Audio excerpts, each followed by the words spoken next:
house. Every time you hear, yes, we agree, roads are being done in the cities, but what's happening in the satellite towns? And all I said, you just calm down. We just keep. Government, through the mercy of Mr. President, which is the Need Hope agenda, he has said, look, the same way we are carrying that development will also be the same way it will be done in satellite town. You know, Nigerians, very difficult. You cannot, oh, that's not correct. They only play the politics. I said, you just wait and see. And I did tell people that, look, we have flagged on this project in February. This project will be completed in December. And to the glory of God, I made sure the contractors have to fulfill their own promise that we will hand over these projects to you by December. And that's okay. On our own part, we're going to make sure that money or payment will not be a problem.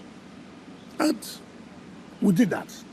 And these contractors fulfilled their promise and handed over these projects to us in December. I was okay.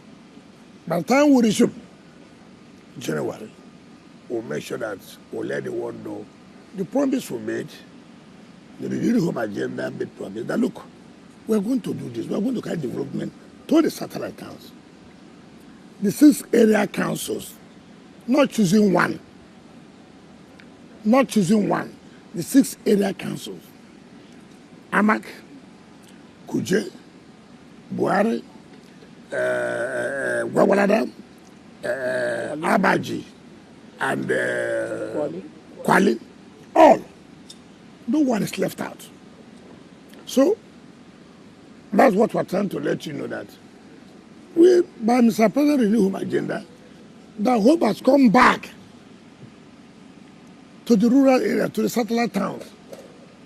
They never believed that they can have impact, they can have the feeling of government.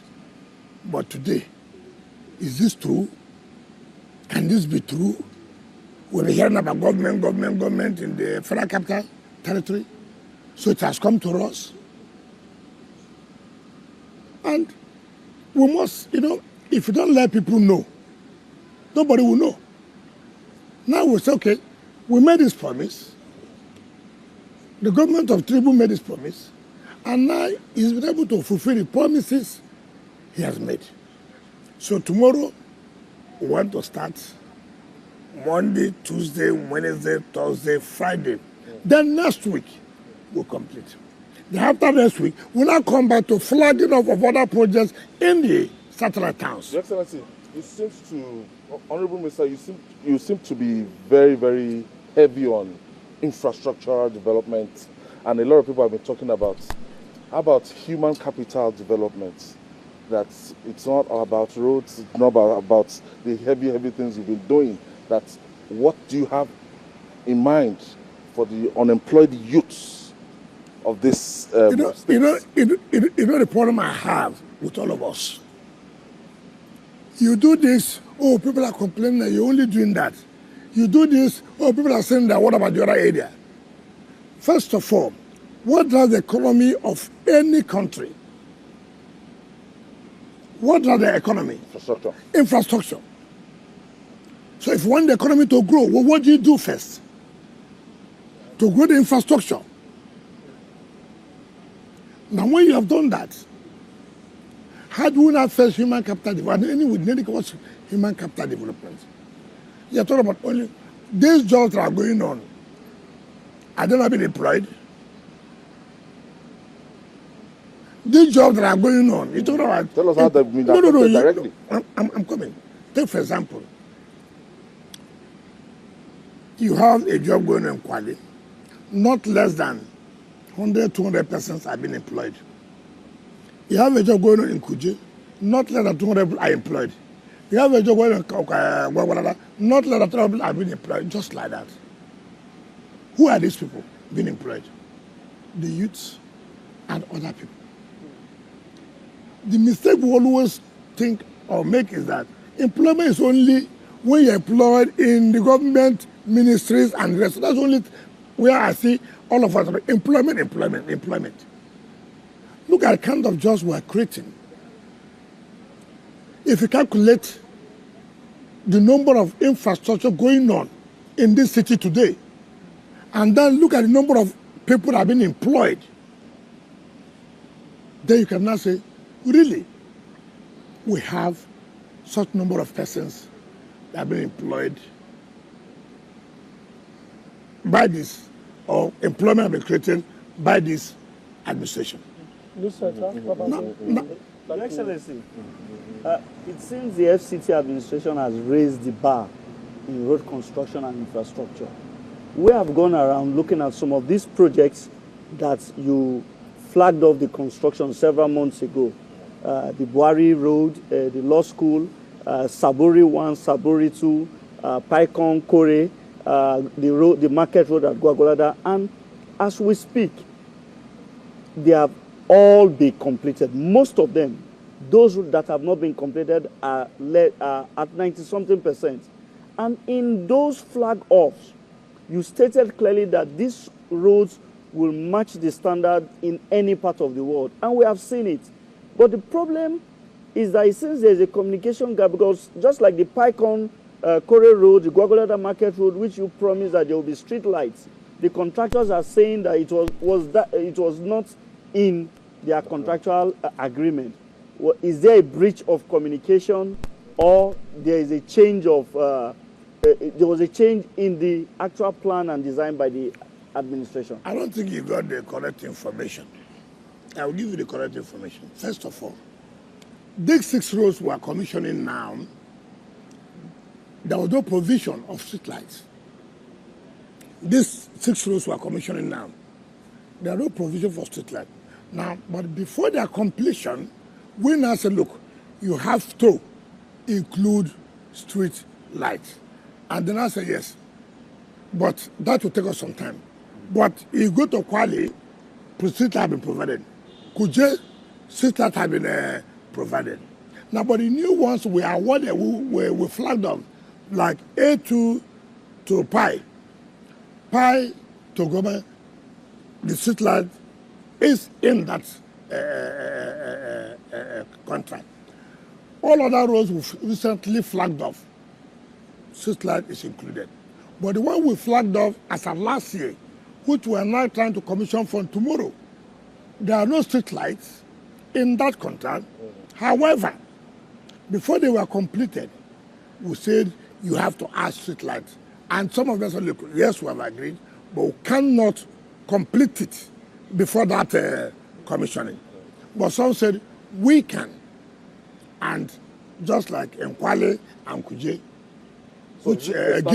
which Gilmore did, it has been added and it's going to be part of the commission. So that we have to get it clear that the one that we flagged up in February last year, there was no street light provided in that contract. But before the completion, we said no, we should have. Yes, in the rural areas, let us also give them street light. Now these ones we just flagged up this last year. That is November, December last year. Yes, the last quarter of last year. All the roads, there are street lights provided in it. And that I believe, by the grace of God, by May, June this year, all those roads would have been completed with the street lights. But the worry is not just about street lights, it's keeping the lights on. Because we see street lights in maybe new street lights being erected, but the streets are dark. Most streets are dark. How do you keep the lights on? Now, first of all, when you say most streets are dark, first of all, we use solar. But you're also doing that. You know what we have just faced recently? Vandalism. People coming to vandalize the projects, steal the cables and the rest of them. And I can assure you and I can tell you, to the glory of God, we're on top of the game. We're going to deal with those who have been caught. You see, the policing of communities is not only for security agencies, it's only for all of us to be part of it. Some of us You will see somebody stealing cable. You see somebody tampering with solar. You won't say anything. You won't report to the police. You say, what is my business? Then when it is dark, you come and say, oh, government is doing nothing. But you yourself too, have you played the role you are supposed to play by reporting to the security agencies, to the appropriate authorities? That's you. I was passing this area. See what I'm seeing. Look at what just happened recently about stealing of the manholes and the cables. Look at yesterday. They took, when Vandals stole the cables for over 60% of our Abuja to be dark. Sabotage. No problem. But by the grace of God, the security agencies are on top of the world. We have arrested so many of them, and I can tell you, all those that are involved will never come out of it. Will never come out. And people will learn lessons from it. You know, we always believe that it doesn't matter. By the time, you know, they charge us to court, they will give us bail of 50,000 naira, we'll go and pay. We won't charge you of stealing.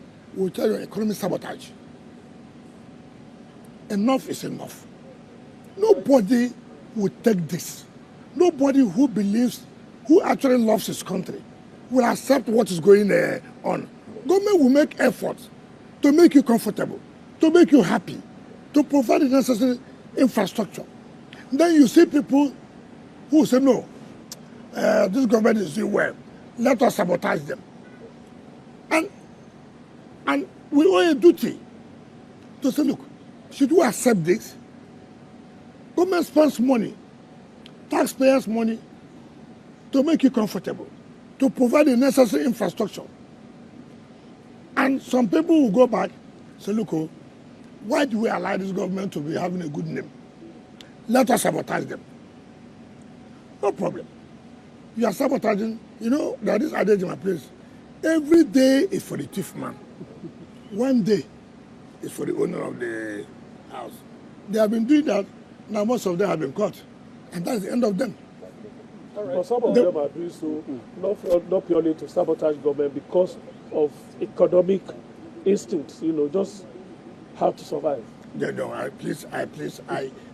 would never accept that. I would never accept that. And we must stop selling this theory. We must stop selling this theory. Okay.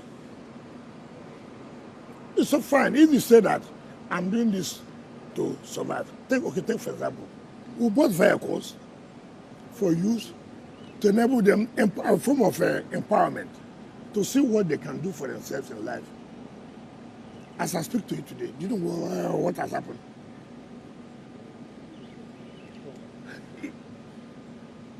We have this, every time we give these excuses, it's because of economic hardship. It's not correct. It's not correct. How much do they make? Some people sponsor them. Go and do this. Bring it to the who buy. Those who send them, is it because of economic hardship? All right, Excellency, isn't it because we have a policing problem? Because, for example, the Nigerian Security and Civil Defense Corps was created to actually tackle issues of vandalism like this. And then, I'm just back from Rwanda, for example. You walk every 100 kilometers, there's a sign of policing, local, city-level policing. Do you think it's time to introduce city policing? Let's not say state policing, because I mean that may evoke some sense of political arguments here and there. City policing for a city like Abuja. And then secondly, I've seen you visiting together with my former minority leader, Senator Aduda, visiting the Outer Southern Expressway from Apo to Waru to Karoshi. Now that road has been there since the time of former FCT Minister Bala Mohammed. I mean, who's your very good friend, though you are different political balance. Right from 2013, that project has been ongoing. FCT residents are tired of promises by previous administration, but you have shown some sense of renewed hope that that project could come to fruition under your administration. Should we take you by your words? Now, let's start with the first one you said, the one that, we make comparisons. What system does Rwanda run? If Mr. President says he will do that, most of you here, you will take your pen and write all kinds of things. When we're making comparison, we don't even ask what system does this country run or operate. In Nigeria, what system do we run? When you say Abuja, is Abuja different from Nigeria? Does Abuja have its own different system? When you talk about police, people have been recommending community policing. People have been talking about state police. People have been saying, no. Knowing where we are from, if you about that, so many people will not come out from their houses. Some people say, no, yes, we agree, but let us try it first and see how it works. Some people say, you don't need to try, we have seen it. That if the allow state policing today, nobody will oppose any governor. It is either you will die for murder or for armed robbery. So our institutions are not such that are independent. Are you saying this because you are no longer? No,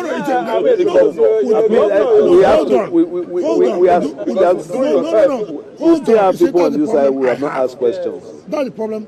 You don't need to personalize it. And that's the problem that we're having. The mere fact that, yes, I did not support, or I supported police, state police.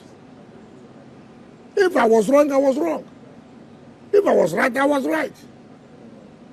What we're saying is that our institution is strong to be independent of manipulation by the system. You see what is happening? Okay, now you say community policing. You go and say United States of America. You see the wrong thing that we always have comparison. Institutions are built strong. Nobody bothers whether American president is there or not. Things will go on. You are there, they were a former president, charging him for all this and this and that. How many people can charge a former president in this country for such crime? If you will see ethnicity, if you will not see religion, if you will not see all kinds of things. So you have to be careful. Again, you talk about the road that since the governor of Bauchi when he was minister. Today, go from Yanya to Karu, to Rozo, to Krashi, to Apo. I can assure you, by the grace of God, by the end of this May, that road is completed. Go and see what was on. Today, go and see from Duse area. Go and see what has happened there. I have totally rehabilitated when I went to law school, that road, and putting street lights in that road. When anything I know is not going to work, anything I know I'm not going to participate in, I will not do it. If I tell you I'm going to do this, you go home and sleep with your two eyes closed, that this will be done. So I've always said, let us not do things on, okay, you, when you were governor, this was what you were saying. You, when you were a minister, this is what you are saying. For Christ's sake, the mere fact you believed, I believed, does it mean it is right? No. We should not continue with this kind of attitude. And this is what happened. Okay, you, at the time when we were governor, what was your view? So what? If I had this view yesterday, does it mean that view, I must continue to have it? But I can tell you today, when they are doing about National Economic Council, when they said, submit the views of FCT as relevant to state policy, I said, listen, it doesn't make sense to me. Now, Your Excellency, quite giant strides you've been making here within the FCT. Kudos to you, I must say. Now, there's something I want you to address. Sometime late last year, a video went viral of you knocking the AMAC chairman for citing his inability to provide security vehicles for, the Abuja Municipal Area Council. Now, that was a very big issue in the news, and still in line with security matters, especially in area councils within the FCT. Are there specific goals or targets that you have set out for the area council chairman to meet with regards to ensuring the security of lives and property of people in these area councils and other targets as well? Do you care to let us in on that? I don't need to set out goals for them. They campaigned that they want to be chairman of area councils. They were not appointed. The federal government never appointed them. They went out on their own, campaigning to the people, campaigning to Amak people, campaigning to Kuje people, campaigning to Gwagwalada, campaigning to Abaji, campaigning to Kwali, and the rest of them. Vote for me. I want to be chairman. If you vote for me, this is what I'm going to do. They were not appointed. So why would I go and set goals for them? Why would I go and set targets for them? We should be running a federal system. They are not appointed. Now, if they cannot achieve based on the promises they have made to the people should patrol the ballot to say, listen, you promise us this, you promise us that. Therefore, we cannot. But Your Excellency... I'm coming. You asked a question about the chairman of AMAC. Yes, certainly. Now, and it was embarrassing to me. I was council chairman in 1999, and everybody will know, as chairman, my performance. It is not a dispute before I became the national president of Abuja. I cannot believe that the council chairman can come out to say that he is unable to buy security vehicle for security agencies in his area council, even when the allocation have gone higher, unlike before. For Christ's sake, I was building police stations. I was providing everything, vehicles, logistics for police station when I was council chairman. So for me to hear, not it was a story, live television, a council chairman in fact in the municipality to say he's unable to buy security vehicle. And you want me to be happy? And that's okay. If you say so, then what's the capacity? Then what will you tell people? Tomorrow you want to come out before your people, vote for me for this. If you cannot provide ordinary security vehicle for security agencies, then what can you do? So I have to say, look, it is unexpected. I can't believe you should say this. Even if you do, yeah, I mean, there are things you shouldn't say. You shouldn't say it out because it's very embarrassing. But let's stay with security a little bit, Honorable Minister. You mentioned, the challenges you had in curbing this menace, especially in local, municipal areas. Areas that are close to the border of the FCT with other states, where some of these, outlaws come to perpetrate, some of their devilry and then go back to other states. Where are we on that in terms of some of your collaboration with other states, especially in areas bordering those states? And then secondly, on the issue of infrastructure, the rail, we were on it, free rides and all that. But in terms of the volume of people it takes and the expectations economically on it, where are we and what, reports are you getting from it? And then, moving on a little bit, are we going to get more in terms of another perhaps, route using the rail as, a kind of panacea to our transport issues? Now let me see. I always like to be realistic and not to, make things too difficult. I want to take you so that the audience, those who are listening, will be able to appreciate and know this is where we are, this is where we're heading, what we were expected to be. Let me take from the last time, if I forget anyone, please do remind me, because I'm not jotting it down. I'm not going to start any construction of any new rail line. No, we don't have that fund. You see, I'm a very objective person. Very objective. I don't want to do something for the purpose that let's read that, oh, we are awarded the construction of a new rail line. Yes, very good. Well, how do you fund it? Where do we get the money from? FCT money, 1% of what the federal government gets. If federal government gets 1 trillion today, for example, this month, for example, 1% of 1 trillion is how much? Yeah. Like 100 billion. 100 what? 1 billion. So you're not good in mathematics. 1 billion. 1%. 1% of it.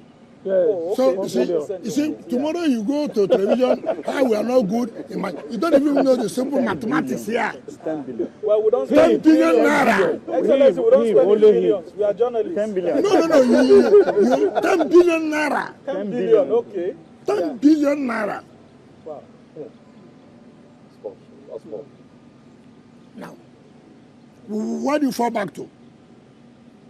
Where do you fall back to? Loans. IGR. IGR. Yes. What are the sources for IGR? As far as FCT is concerned?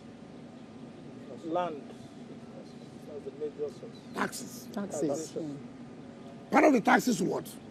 Ground rent. Payment of CFO. Right? Right? How many people pay? You want me to go and do construction of a new rail line that will cost you almost $1 billion. How much? Convert it to a naira. Like about Journalists. 1.7 trillion. Convert to a naira. Well, but no, I'm coming. Because it is good for people to understand this. Now we are saying, look, you're not even paying the ground rent. You're not even paying for the CFO.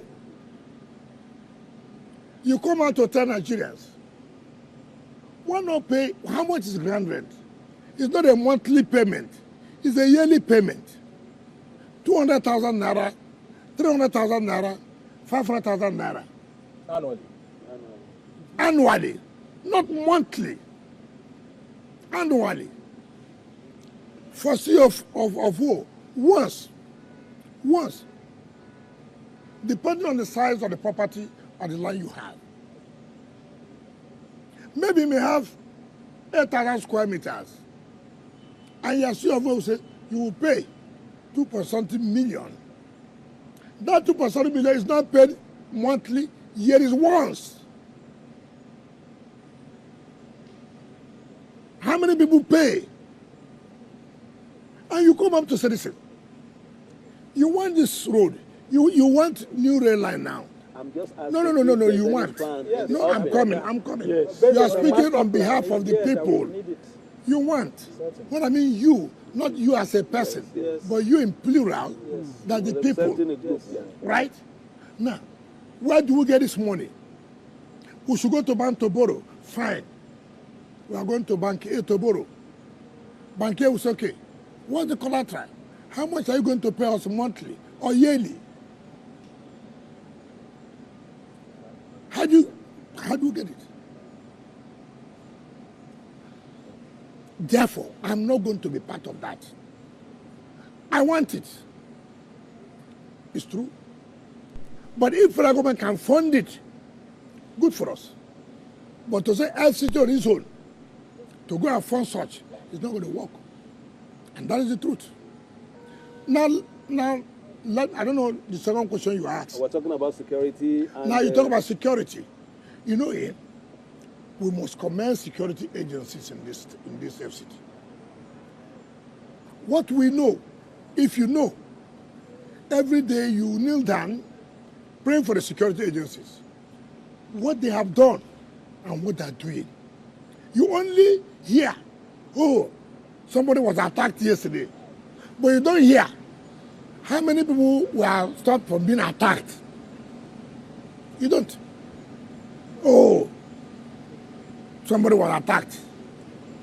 Nobody is happy about that. But they have stopped about 50 attacks. You don't commend them. Because they don't come to say, we have stopped this and this and that.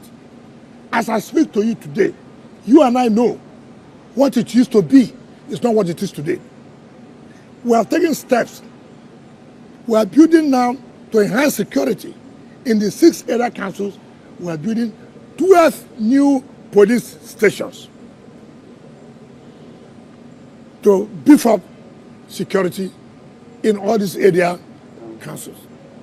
For the first time in FCT, we are paid for acquiring drone as part of enhancing security in FCT. It has never happened before. As I speak today, we are building the command control center where all the security, which are a joint platform, all the security agencies are one, where we have a system where if anything happens anywhere, the command control will know immediately and take actions. Even when the city is not under camera surveillance? How do they do that? No, that is different. That is different. In terms of camera surveillance, you know that this is the seat of maybe the presidency. And the FCT cannot on its own do that. You need to work together with the National Security Advisor. You need to work together with the security SSS. And you need to go with the police. So what's stopping you? Because, no, you cannot be allowed to provide cameras within the city where Mr. President resides. Yeah, but you listen. requested Listen. votes based on some of these issues. No, as a you see, what you don't know, you don't know. You want to hear security vote. FCT is Federal Capital Territory that houses virtually the president, the vice president, everybody. You cannot on your own. It's not what I'm saying. We're not operating a full federal system. Mind you, to FCT is not like fully as a state as supposed to be. But the courts have ruled Why that not? FCT Why not is a state, wait? Your Excellency. No, you only. So that's why in your station you carry wrong stories. What the Supreme Court interpreted FCT as a state is by election. They have the same status in election. After FCT is not a member of FAC. FCT does not collect from the federal allocation. We only take from what the federal government takes a 1%. So that when you are saying Supreme Court has interpreted, give the proper interpretation. And that's when I see what you will do in your station, I said, where are these people coming from? Where are they getting that political interpretation that says, for the purposes of this election, FCT is seen as a state. Does not mean per se that FCT is as a state collecting money from the federation account. Yeah. You must see. You have to sit down. Excellency, the Constitution says that Mr. President is the governor of FCT, Section 299, and we can see you also enjoying some of those powers. I mean, which FCT minister goes around with bags? Why not listen? Exercising the powers of the why governor? not listen? That's why you misinform people. You see, you have quoted, Mr. President is the governor. We have agreed. He's the governor of what? FCT. In quote, governor. As a state, if actually is a state, can you have a president at the same time as a governor? No, Mr. Rice. Mr. Rice. Well, educate the people. Yes. The point we are making, Mr. President is governor who oversees the federal capital territory. But the federal capital territory is not a state as per state in the sense that you can take allocation from the federation account. But you can, for whatever that comes to the federal government, you take 1% of that. Right? Now, so if you begin to see that, it is difficult. But if you are saying for political reasons, whether FCT should be seen as a state in terms of what percentage you should have to make you be victorious, say 2/3 or 1/3, as the case may be, FCT is counted as a state. Well, Honorable Minister, perhaps the point you need to make, sir, Yes. is what you were making before you debated, which is for the city to be under a security camera surveillance. How do you intend to remove or address those obstacles that you have pointed out? Because the president himself is also one of the institutions that will be protected. He's a resident of the FCT. Why not just take it easy? Before we came here, before we came on board, it was said that this CCTV was awarded, that were handled by police and this and that, the FCT. And we said the FCT was not a party to it. Right? 2, the security agencies are working out how it will be convenient and how it will be feasible to provide CCTV in all the areas. Mind you, it is capital intensive. And therefore, it requires the national budget and the statutory budget. What I mean by, most of you may not know, FCT has 2 budgets. One is national budget, which is the contribution of federal government to the development of FCT. The statutory budget is the IGR being raised by FCT on how to carry out their own development plans. Last year, what we got, or what we provided for FCT, was 17 billion for national budget. 17 billion. Trucks, yeah. Last year, when you say throughout the year, I said last year, the budget was 17 billion. 2024. How did you manage your Excellency? Continue to say God will thank you. Now, when you see what we are doing, you say, how did you come about it? Yes, where's the money coming from? Because we were very, very, very prudent in terms of our IGL. Not only that, because Mr. President is wisdom, who sits governors in terms of business, they must succeed. Put us out of the single treasury account. What does that mean? If the Mr. President did not put us out from that, it would have been difficult for any project or projects that we're implementing or we have completed. Why? We're not part of financial market. We have no access to go to bank to look for loan. We cannot. But if you go to bank, they say, okay, what's the collateral? The money is everything they pay is in central bank. So I told Mr. President, then it means we cannot do anything. And Mr. President is wisdom and being very somebody who will say, look, I want success. I want to make sure that we succeed in what we're doing. How do you succeed? Pull yours out. Go to a commercial bank, ask for loan. So okay, I have my IGR as my collateral. How much am I seeking from this commercial bank? I'm looking for 200 million, for example. We'll give you. Now, domicile your IGR with us, right? How much are we going to be paying monthly? We'll be paying such amount of money. Now, you have 200 billion to spend in the project. And why the bank has no problem in collecting every month such amount of money. But if we were that single treasury account, forget it. Now Your Excellency, of the president, balance... Your Excellency, a recent video went viral where the president, commended your incredible strides within the FCT and even citing that he had doffed his hat for you. What was your reaction to that? How did you feel? And would you describe it as one of your most defining moments as an FCT minister? Ask yourself this question. Your boss says he's very happy with what you're doing. How do you feel? Certainly happy. So the question is, if your boss, I'm coming. Yeah. If your boss said, look, I'm happy with what he's doing. I'm happy. I feel satisfied. Even though the question was asked mischievously by Arise. No, with all due respect to you. And that's what we're saying in this country today. In this country, and that's how we keep journalism. That was a presidential media chat.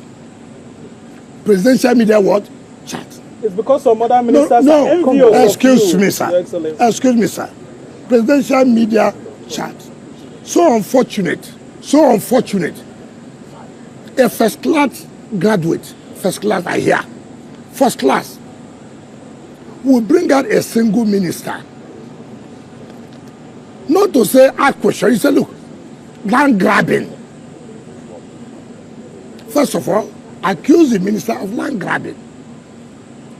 And that Mr. President, not is a political liability to your government. Controversial. Single out a minister. This is what we're talking about in Nigeria. To the glory of God, he was embarrassed. And after Mr. President answered, he couldn't answer the question again, he was embarrassed. Shamelessly. Shamelessly. Shamelessly. And this is what we have been saying.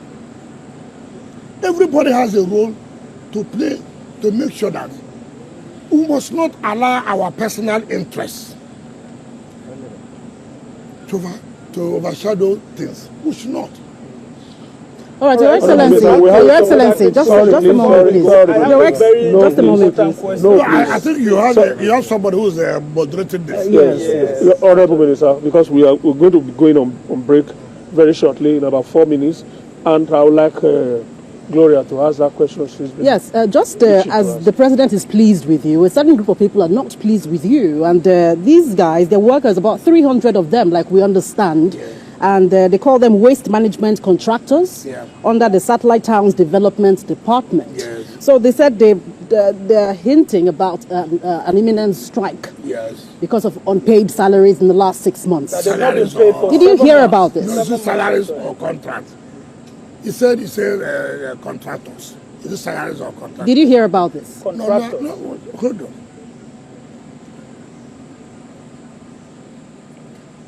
Who appointed me? Mr. President. If Mr. President is happy with me, I'm satisfied. Because he knows what he wants you to do. Are you doing it? Yes. I'm not here for contractors. So you don't care? No, listen. How many of the satellite towns have you gone? Virtually all of them. No, tell me the ones you have gone. Very well, almost all of them. You know, listen, the point I don't like, I visit these areas. Go and see the refuse. They make deals with the coordinators. And I said, no, I went to Buhari today. And you write me that you're an indigenous contractor. I said, what did you work? Go and see the refuse on the road. I am not going to pay. I am not, no amount of blackmail. I'm passing on the road, you see refuse, and then you come in a month, and you submit paper to pay money. Which refuse did you remove? Well, for Christ's sake. They actually said that some of those... Listen. Yes. We're not in a rise here. Listen. Listen. Now, what we're talking about, you see, that's why you must conduct yourself in a way that things should be done. Nobody, not anybody born, can intimidate me or blackmail me. I will do what is right. If you go into this way we do, where you can go and sit down with some civil servants and submit paper to pay money, when the job is not being done, go to, as you are going to Abuja now, I used to call the chairman of council. I said, come, Mr. Chairman, I'm passing here now. What's happening here? You refuse? Coordinator of the satellite town. I'm passing here now. see the refuse, and then you want me to pay. Pay what? Now that still takes us back to my earlier question about your projections for them. The point I'm trying to make is that people should know it cannot continue to be business as usual. You must put your feet down to say, listen, enough is enough. They said that contract enough. Somebody asked question. Enough is enough. Look, we have suffered so much. Look, I see contract, street light, this. You come every day, every month, money maintenance. That's the maintenance of what? What are you maintaining? There's no light here past this night. There's no light here past the other day. What are you telling me about maintenance and paying money? We spend over 1 to 2 something billion in a month, and you cannot get the result, and then you want to bring blackmail. I will not fall to that. All 300 of them? No, but what do you mean by 300 of them? Where? Okay, let me ask. 300 of who? The contractors. Contractor or satellite town? Yes. For 23 areas that were selected. Do you know why some of you, and I urge you to do what they call investigative journalism. Can you go and see these sites or these zones that make 300? Can you please take for example, how many zones in Buhari? How many zones in Kuje? How many zones in Gwagwalada? How many zones in Abaji? How many zones in Wali? Where in this? In the villages? Tell me, in the villages?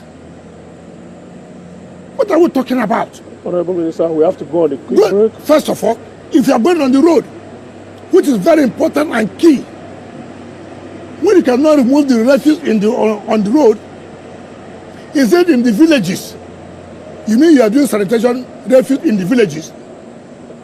Who is cheating who? I, now that I'm the minister, anybody can come out tomorrow to play with that with them. I will not. It doesn't matter the blackmail. You must do the work. If you don't do the work, no payment. Sir, can you hold your fire? Because we are going on a quick break. We'll be right back. And you will still have the opportunity to, No, I don't think we're not on fire. But the point is that Nigerians must know. To hear, when you say 300 contractors, satellite towns, let us know where these zones are. Okay, sir. Honorable Minister, let's still stay with the FCT briefly before we go to political issues. In the last 1 year, we hear that you have signed over 5,000 certificate of occupancy in the FCT. That's massive. And is this a continuous exercise to probably attend to the backlog? As at the time that publication was made, it was. But as of today, I've signed almost 7,000. Yesterday, I signed about 650. 2 days ago, I signed about 750. That's about 1,400. Right? If you add it to about 5,800, it's about 7,000 something. These were not that came as I became governor. I mean, as I became an FCT minister. Yeah.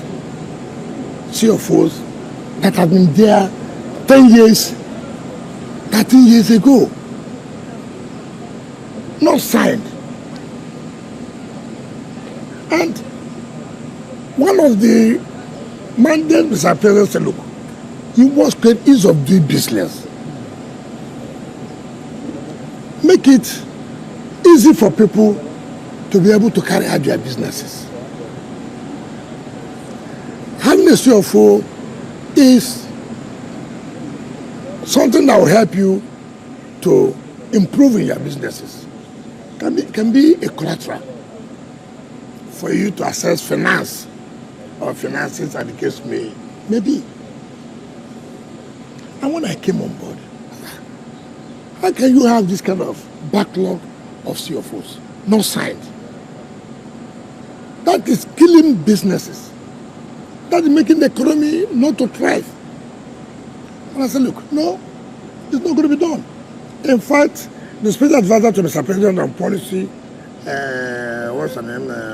Hadiza. She called me and said, look, my brother, assignments have not been done. CFOs, can you help to clear this passage? Just go home and sleep. You don't need to study on that. It is my assignment. It is my job. It is what this administration should do to enable businesses to thrive. 2010 to 2015, under Bala, under Jonathan, they signed 5,000 or something. For 5 years. 2015 to 2023, they signed about 3,000. In 8 years. Now in 2023 to 2024, to this January, we signed 7,000. Whose administration is making business to be easy? 13 years. 13 years signed 7,000, 8,000. Less than 2 years signed 7,000. We look at performance only on one area. We don't look at holistically. Do you know the impact of that in terms of businesses? Do you know the impact of that? And I have said, and I've told last night, you know, there's a lot of conspiracy, sabotage in all this work. For somebody like me, it won't work. But once I identify you are not willing to work, you are doing something to sabotage, I kick you out of the place. Last night I took a decision to kick out 1 or 2 directors. They will hear it tomorrow. I don't give a damn. I don't care. The society, this country must move on. No one man can say he owns this country. Nobody. No one group can say they own this country than you. Nobody can say that. We all own this country. We all belong to this country. The moment I see that you don't want to work, I kick you out. Heaven will not fall. Even when heaven falls, everywhere will be at peace. So, now, what we are not doing, we are trying to say, this so-called right of O will no longer be there. You know what Nigerians do? They collect right of O. They go and look for what they will sell. The land. Your Excellency. You see, that's my way. Now you don't want Nigerians to get the benefit of this explanation now. Now, what was not also okay no more. That right of O will end. You want land? Yes. This is what you pay for the CFO. Go and pay for the CFO. You want 300 square meters? We agree. Go and pay social amount. So you won't have any opportunity again to carry it. And then we begin to go and advertise, go and pay for the CFO. No, we won't do that. You will not even have the asset to have that allocation. Enough is enough. Gloria? So let's delve into the politics in your state. Tensions. Well, Your Excellency, still staying with the land. Can we exhaust all issues related to the FCT? Well, certainly, I have a question for you, Your Excellency. Still staying with the land issue in the FCT. Many people have cried out that Wike is, seizing their land. Yet here you are citing that you have signed over 7,000 CFOs in less than 2 years. What particularly would you say is driving this developmental force and this sort of whirlwind of change within the land situation in the FCT? I'm hungry for development. Mr. President, hungry for development. Mr. President, hungry for the economy to thrive. Without this, how would businessmen have access to finances?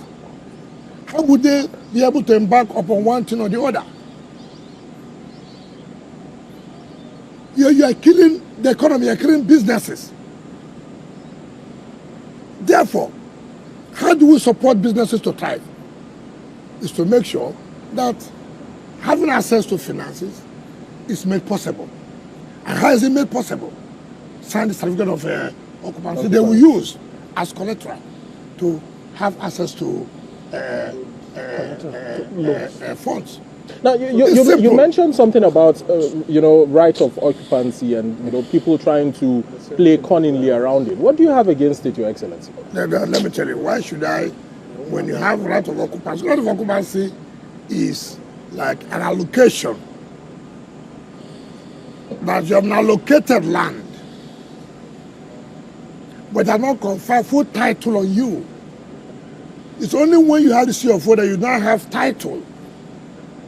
Now what they do, they use that right ROFO to go and begin to look for who will buy and deny us access of funds or paying for that CFO that we are supposed to now use for developmental purposes. Two, it's only when you have a CFO you can pay grand rent. Now when you don't have a CFO, you can't pay grand rent. So you are draining of the funds that we are supposed to use for development. Your Excellency, sir, you say you don't have question on FCT. This question. You talked about you have moderator. He was supposed to ask question on FCT. You said you didn't. And we're talking of revenue. You spoke about 17 billion that you got from the federal government. That was allocated. Yes, 17 billion. But you didn't quite tell us about, how much you got in terms of IGR, which has, really helped to do some of these projects. That's one. When we had our second discussion or third discussion, we were talking about the huge amount of money, the funds you needed to, spend on salaries alone. At that time, it was about 9 billion plus. How much is it now? And how have you been able to have a wiggle room in terms of, in spite of this huge amount you pay on salaries, to be able to do your projects? Sorry, sir, because we need also to discuss politics. Yeah.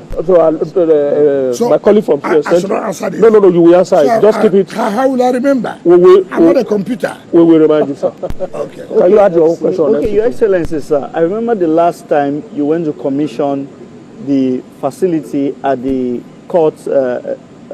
I think the Court of Appeal premises or so. I've never gone to commission anything. I think the judge's quarters. Flag off. Flag off, sorry.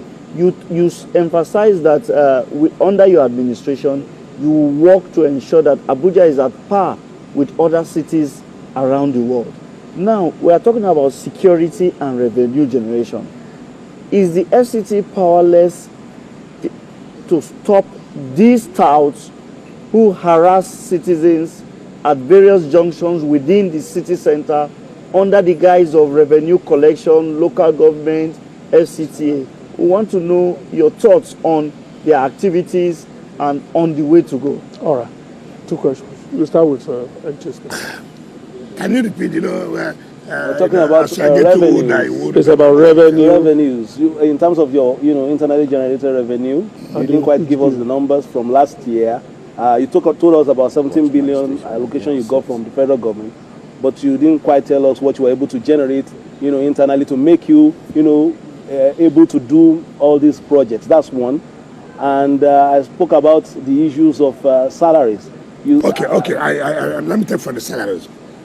Before the new, the increment on the salaries of workers at this, we were around 10 billion, 11 billion. But this increment were now almost at 13 billion. So we don't get monthly, sir. That's what I'm saying, yes, but monthly, not daily. Salaries are paid monthly, not daily. So 13 billion. Now we don't get up to 13 billion from VAT and the 1% from the federal government. So you have to augment from the IGR to be able to pay the salary because of the new wage, the new wages, right? You have talked about how much I've been able to raise. I don't, that shouldn't be a problem. We have been able to raise quite, by the grace of God. As the time I came, we were generating about 9 billion, 10 billion. Today, by the grace of God, we are not generating less than 25 billion a month. It is because of our aggressive revenue drive. We're generating not 10 billion. Today, we're not generating less than 25 billion. In fact, last month, we were able to generate about 40-something billion. 40-something billion.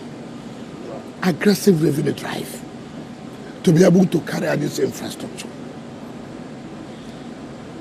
The money this revolution of the development infrastructure is not from my blood. It must be from taxes. And when taxes are not paid, how do you get development? And the one thing Nigerians, residents of Abuja will say, if we are paying tax, are we seeing what the money is being used for? That's one question we should ask ourselves, as taxpayers. This I should pay my ground rent, I'm paying. This I should pay for my CFO, I'm paying. Am I seeing anything to justify? In your conscience, can you say that FCT is justifying the revenue or the taxes that we are paying? Yes. Yes, it's correct. They are. We can beat our chest and say, yes, it's correct. We're doing that. But it's not enough. Every day, this person calls you, I live at Lokoguma. This person calls you, I live at Kashi. I live at social place. The road is not tight. I say, fine. How do we tie it? Oh. Help us. You are the Messiah of our time. I say, I agree. Which Messiah? Which money? Pay the tax you say you should pay. Problem. Let me tell you. When we calculated monies owed by people, I'm not talking about grand rent. I'm talking about people who have not paid for CFO. The RFO they have to enable them pay for CFO. Over 300 billion naira. If we see 300 billion naira today,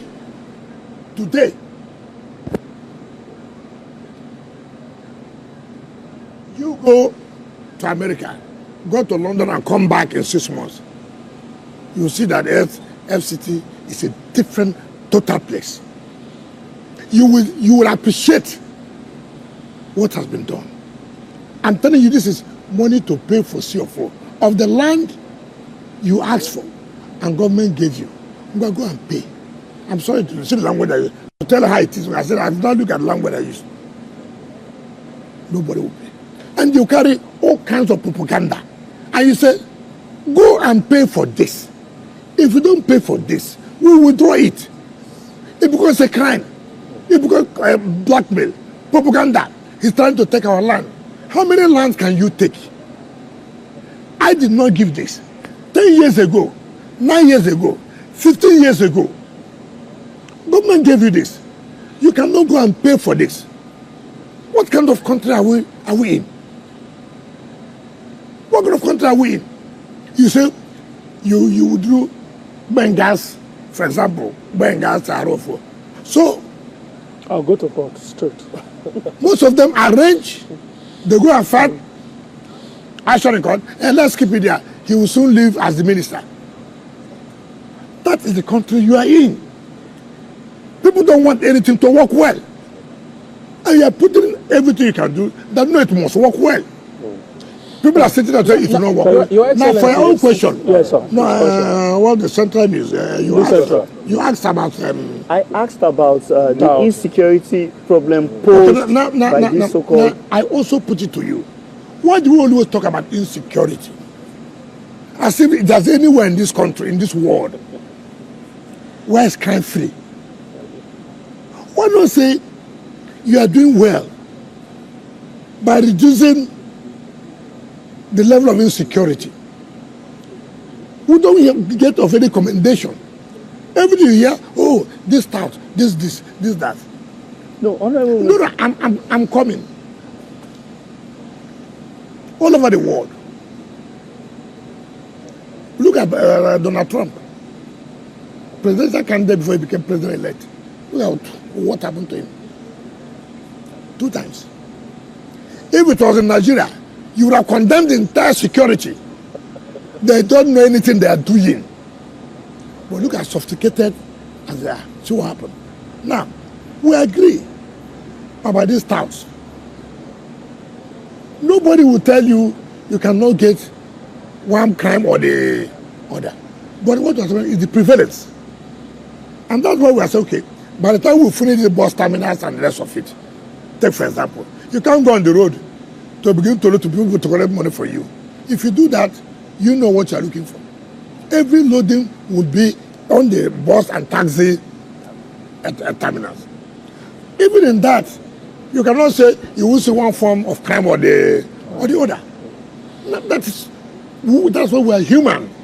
There are people, why not ask yourself, you are doing road, good road, somebody sleeping in the night, thinking, how you going to remove the manhole to cause accident for people to die. Somebody somewhere waiting for him to bring the manhole, for him to buy, to also sell to a company that need the manhole for construction of road. Don't you ask yourself that? The security agency should be commended for what they are doing. The point I'm saying that security is a daily thing. They will continue to rate them. They continue to make sure they don't allow them any space. But the point is that you must acknowledge the fact that they are doing what they are supposed to do. They will have not achieved it 100%. And it will be difficult for anybody to tell you it will 100%. Honorable Minister, we promise to spend time on politics.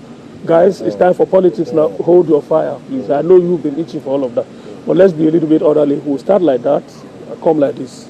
So, Gloria, fire. All right, Your Excellency. So tensions between you and Governor Fubara, has been escalating, and the what has been escalating. The what? I mean, the what and what? The tensions. Which tension? That's what we see, and so it appears. Or what you think? So you're going to give us your views on that, and so we're wondering, why does this conflict appear very difficult to resolve? I'm very surprised. What is difficult to resolve? Mr. President,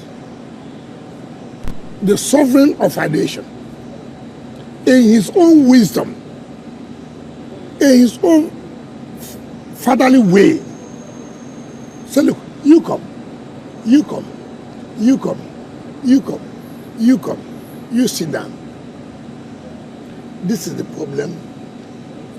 I want this problem to be resolved. You go, withdraw an impeachment notice. You go, do this. You go, do this. You go, do this. You, elder, read it for everybody here. Elder, read it. Do we all agree with it? Yes. Elder, what about you? Yes. We agreed. Fine. The parties went to. The assembly withdrew the impeachment notice. You now do this, do this. You did one, you did two. Then you send people to go to court to hang the other one to say, oh, people went to court. Elder, have you gone back to Mr. President? This assignment you gave, we have done one. We have done two. We're not able to do 3 and 4. Please, Mr. President, can you call us back?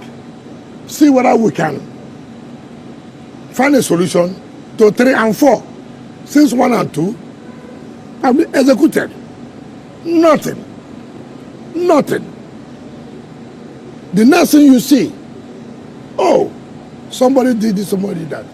Mr. President, in his wisdom,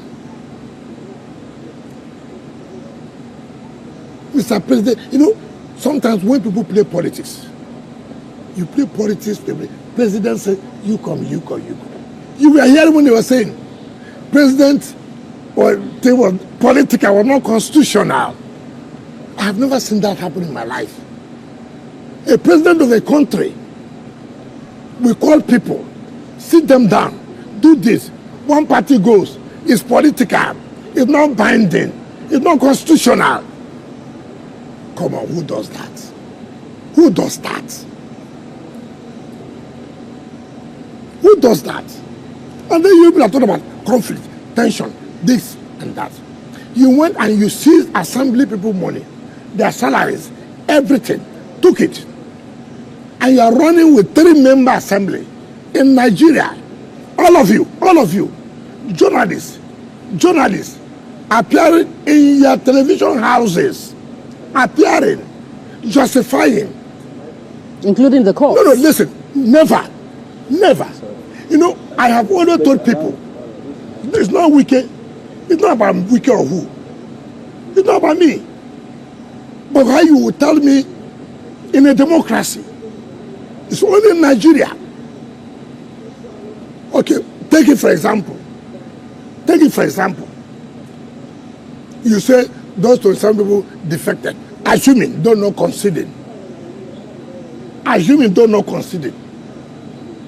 You sit down, tell me, one person is a speaker, 2 are members, are the ones doing law for a state. And everybody sit down discussing, hey, you know, but they defected. It is, you know, I said, look, it's not my business. It's Nigerian democracy. Tomorrow it will be one person. Tomorrow it will be one. So the issue of tension, it does not exist. The tension is being created by you people who have refused because of their interest, because of their commitment. Take for example, I say without no apologies to anybody.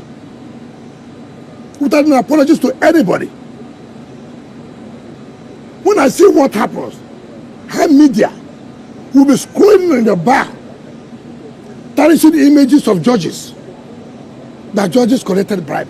Scrolling, even somebody gives you that news item. Assuming somebody pays you for that, can you do that in a civilized country?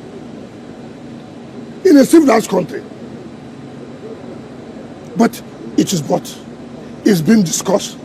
You malign, you damage. I'm happy. The day the court gives them judgment, democracy, rule of law. The day the court does not give them judgment, the judges took bribe.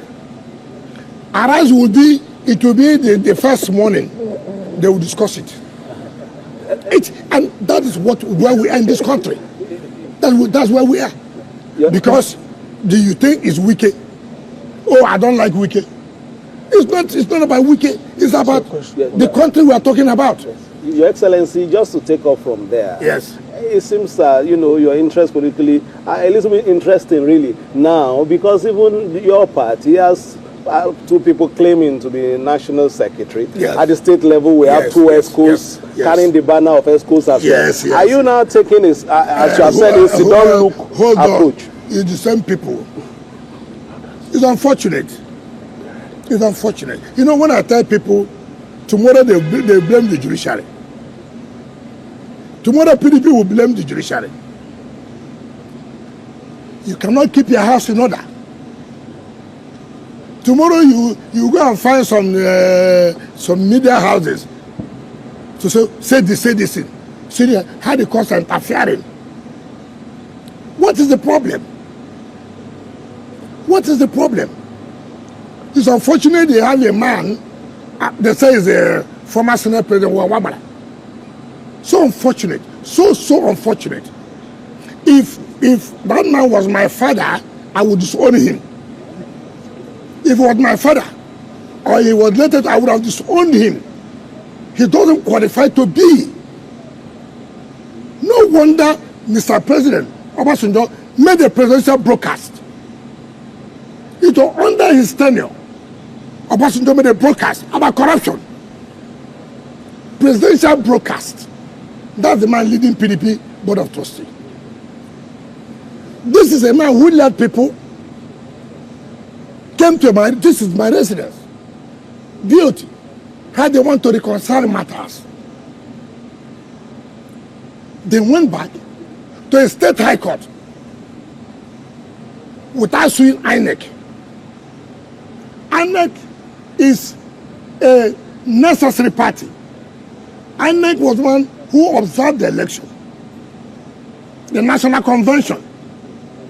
You went to a state high court and sued that the National Secretary ought to have resigned. Ought to have resigned. What is the provision of the constitution of the party? What did the constitution say? Assuming donor conceding that is supposed to resign, he has to be replaced by election, not by appointment. Assuming donor conceding, he was elected, he was not appointed, he was elected in convention. And then you say, oh, he's no longer there. That the Southeast should bring another person. Even if Southeast will bring, will it not be by election to replace him? Will you go and bring someone and say, we have brought this person in your house, come and replace him? But that's not the point. They want an appeal. Appeal gave judgment 2-1. They filed for a stay of execution.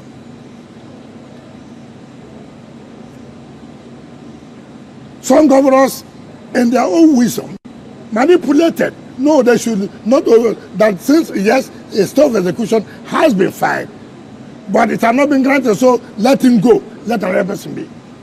The same people, the zonal vice chairman of Southeast was removed by court. Ali Odefa, the zonal vice chairman from the Southeast, was removed from court. There have not been any appeal. None has been any stay of execution. They did not even say, okay, let's implement that. That one should not be implemented. The one that should be implemented is one national secretary. Unfortunately, there was an interim order of staying down. But apart from that, there was a judgment of the Federal High Court, which INEC was a party to, saying that this is the national secretary of the party. This boy, whom they now want him to be national secretary, applied to be joined in that suit. The court dismissed his application. He did not appeal against it. PDP did not appeal against that judgment up to today. You know, when you shoot yourself, these are they dig their grave, and they will enter in that grave. They say, oh, the court is doing this. You are the one digging your grave. The convention is coming this December. As right-thinking people who want their party to survive, will you not have said, gentlemen, what are we really doing? The convention is December. What are we talking about? Why can't we keep our house and do this convention by December and usher in a new executive? What do they want to do? Oh, no, that's when they remove Wike. None of them has what it takes. They don't have what it takes at all, not one. Be it the board of trustees, be it whatever governor you think you are. I am prepared for it. It's not a new thing. It's not a new thing for me. This is my territory. No. I've never survived without any reason.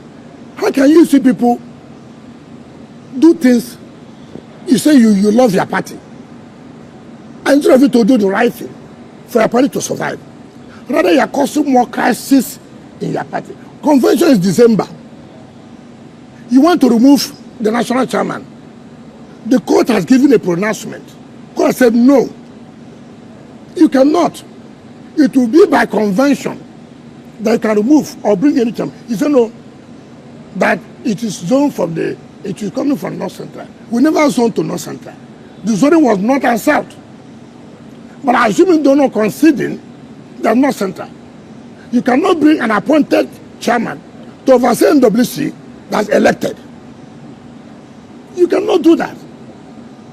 You know, they say that all their problem is, oh, Wike. Look, anybody who knows me know.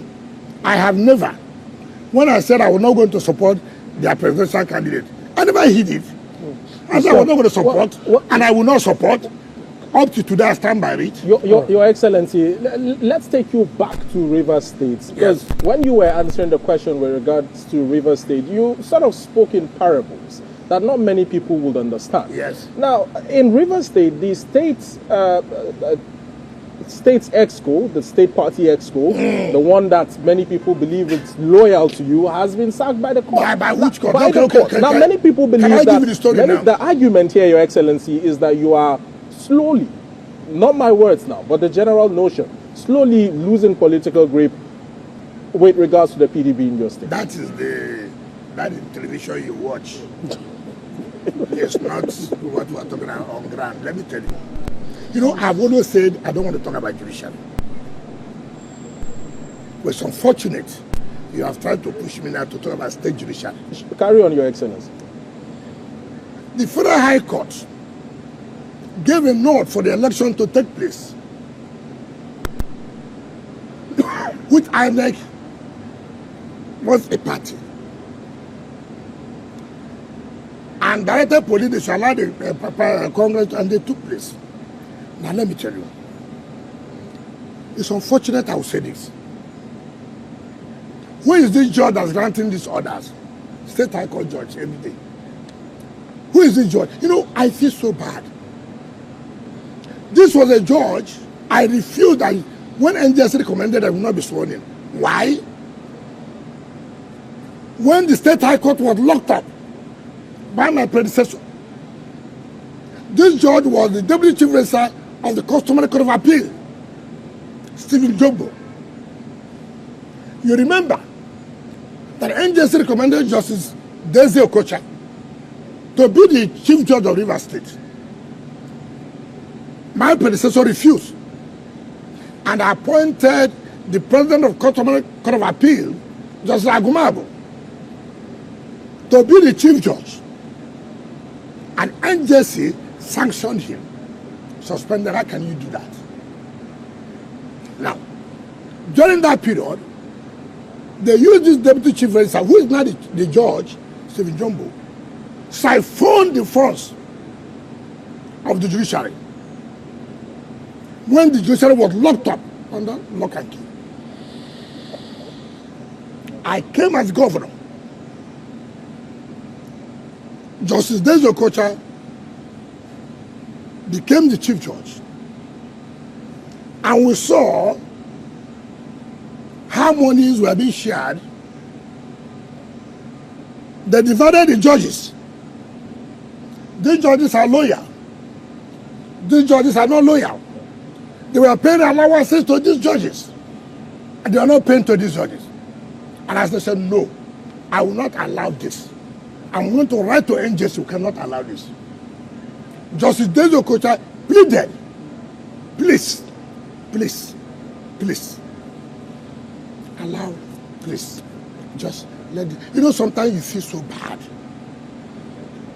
Pleaded. I said, please, please, please. I don't want this mess. When I see people talk, I just look at it. Now, when Desi Okocha left, Justice Lomikron became. And I said, my Lord, can we allow this? He said, Your Excellency, I know it's wrong, but you see, let everybody.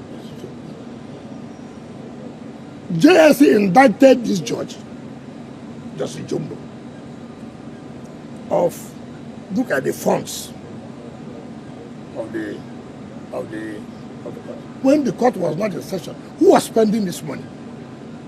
When the court was left for 2 years, who was authorizing you? There was no chief judge, so who was authorizing you to be spending this amount of money?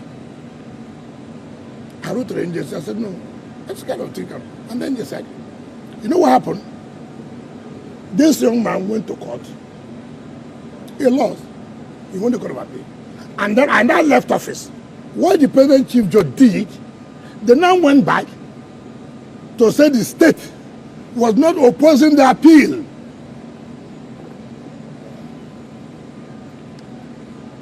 And they say, oh, the man has won court of appeal. And then they now went and swore them in. Now what they now do, every political case, they now assign it to him. Then he will be ditching out others.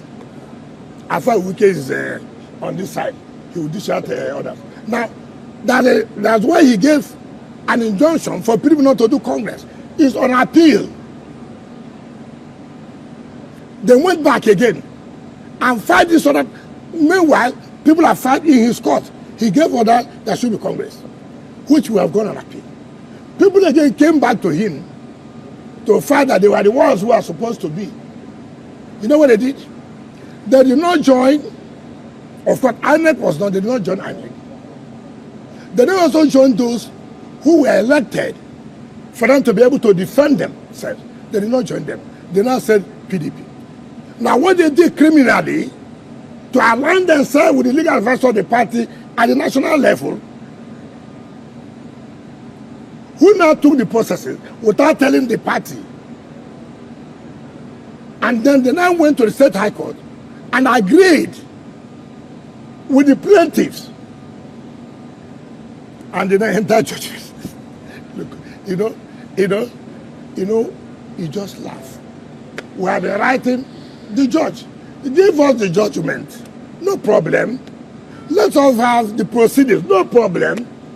You know the final court. There's an appeal court, there's a Supreme Court. No problem. Give us. No problem. You've done your own part. Every time, every day, you will see one State High Court. Look at another one. A matter the Court of Appeal gave that 3 people cannot sit to make law, appropriation budget. They appeal to Supreme Court. A State High Court recently by Justice Aprioku. No, said no. 3 people can. 3 people can pass a budget, make law for the state. When the matter the Court of Appeal has given and they have appealed to Supreme Court, Justice Aprioku of the State High Court, why did he do so? A building collapsed when I was governor. His brother was the man in charge. Somebody died, and I said should be dismissed. Yes. Now, for him, Wike dismissed his brother, who was a civil servant. Therefore, anything that comes, Wike is involved. I will do this. How can a judge of the State High Court, when the Court of Appeal has given a judgment, which they have appealed to Supreme Court, now sit down to say that the state, the government can deal with 3 people? Your Excellency, there are more questions. But at the end of the day, everybody will see. For me, go ahead, do whatever you want to do. But first, you're not the final court that will determine. I have no problem. There are more questions. Sample? All right. Excellency, we must thank you so much for taking time to exhaust this, because a lot of Nigerians have been waiting for that. Just very 2 quick questions. One at the national level and then one at the local level. You are the poster boy of the APC-led federal government at the moment now. No, withdraw that poster boy. Well, I mean, I will always want you, please, we're having a media chat. Yes. Use a language that okay. appropriate for so I want you to talk to me as having come from the opposition.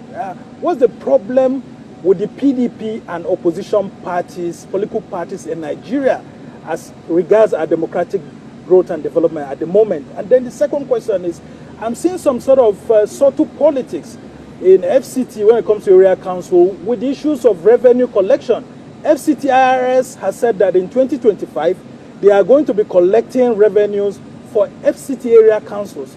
But some of the local councils are not comfortable with that, saying that, PDP, APC, and all of that, they are having challenges. Aside from that, what do you have to say? You're talking about harmonization and not allow multiplicity of taxes. Okay. And why not allow businessmen to suffer?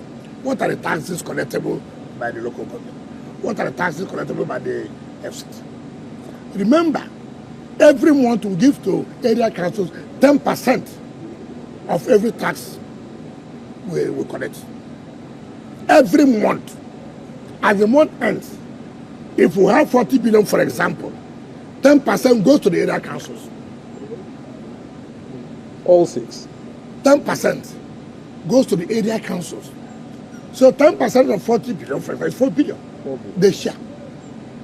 Then again, we are seeing a lot of things that we take, for example, you are talking about refuse removal You want to go and correct sanitation, but you are not removing the refuse. So we said, no, we can't allow this. Therefore, we'll collect it, we'll give a percentage, because you're not the one who is paying for the refuse. We are paying for the refuse, we are cleaning. You cannot be going to collect money. It's your duty now to also remove the refuse. But you know you have no capacity. So let's sit down and see how much percentage you will collect. If we don't do what we are doing, businessmen will suffer. Okay. That is that part. On the opposition, now ask yourself, opposition, are they really opposition that they should do the work of opposition? Take for example, look at PDP. Now, Otto, let me tell you, you see Bala Mohammed shouting. Is Bala doing opposition? He's not. He knows he's not. Bala is merely saying, look, you know, I was the one who was criticizing Tinubu's tax, this and that. It's not correct. It's not criticizing anything. He wants to see how he can have delivered to have tickets for PDP. Question close up. To run for election. Take my question close up. Everybody knows that. Look, do you know what's called opposition? When I was governor, could you not feel the impact of opposition in this country? Could you not feel the impact of opposition? I don't do opposition in the daytime and go in the night. I don't do that. Okay. And I wouldn't do that. Right. So the PDP is not playing opposition. That's look, the point I'm making is that for you to say you're playing opposition, you must strengthen your party. Okay. You must strengthen the National Working Committee. Okay. Not dividing them. Okay. Now see what they are doing. You are dividing the National Working Committee. The National Political Committee says was something, which is not true. All right. And then people are saying different things. Okay. How do you then say you are playing opposition? Okay. So the PDP is not ready for opposition. Just for your own personal interest. Okay, Your Excellency, I will just ask you one from Rivers State, one from the national, PDP national. Everybody knows the relationship between you and the former governor of Rivers State, Peter Odili. When you were governor, everybody believed that you were very close. Recently, he made some remarks about you, which those who have watched this relationship believe that they were uncharitable. Is there any room for reconciliation between you and that former governor? Okay. Then secondly, the PDP is about 2 years to the general elections, and everybody expects the PDP to be a formidable opposition. You have invested in that party. Do you think the PDP can get its acts together before 2027? Ask Bala Mohammed. Let me tell you. Ask Bala. We don't want you to waste so much time. Let me ask Bala Mohammed. When I was governor, I played a role for PDP to take over the presidency of this country. And Nigerians could attest to that. I played a role. Until when they brought, thinking that they are smarter than people, they played the game they wanted to play, to take everything. I said it will choke you. And it choked them. And it could not to choke. If, you see, I'm a footballer, we are going for this match, and I want to win this trophy. I have to sit back. I'll call my colleagues, my team players, gentlemen, are we really ready to win this match? Can we commit ourselves? We want to win this match. We want to win this trophy. Yes. How do we do it? How do we do it? We should not be selfish. When we are playing, it is not by you scoring the goal. Anybody can score goal. What matters at the end of the day is that we have won the match. If we say you, we lose, then everybody have lost. 2, play all you can. Have it at the back of your mind that we are one people. We are one club. As it is today, all you have is pocket of interest. And where's that pocket of interest? sitting somewhere, we'll deal with Wike. Who is this that will deal with Wike? Who? You know, it's of you to be focused. How do we win this? You go to a meeting, it's Wike. You go and take your bath, it's Wike. You don't eat food in your house, it's Wike. Your wife has left you, it's Wike. I mean, it's madness. It's of you to think of, how do I progress? How do I make my party to win the election? If Wike is the problem, call that Wike, sit down with Wike. What is this problem? What is happening? Can't we sit down as a people to see that our party emerges? Okay. You say Wike is not important. Do it now. Do it and survive it. Oh. Okay, Your Excellency, we have room for just about one question. Let me ask that last question. Let me ask that last question. Okay, the last question about any room for reconciliation? The last question about any room for reconciliation. That matter, I don't want to discuss about that matter again. Okay. It's over. It's over. God is one who allows us to live. Okay. If God says I'll survive till tomorrow, I'll survive. If God says I won't survive, let it be so. All right. So last question then. You have always claimed to be an Ikwere man. Yes. And that you are not an Igbo man. Yes. An Ikwere man. Yes. Like you. Yes. A well-recognized one. Former Senate President pro tempore. Yes. The distinguished Senator John Asuta-Ambata has just been elected as the president of Ohanese Indigo. Yes. A pan-Igbo social-cultural organization. Yes. Has that made you to be an Igbo man? Or every Ikwere man woman? Don't go there, no. I'm a typical unrepresentable Ihoro man, Ikwere man. I'm not an Igbo. Listen, get it clear.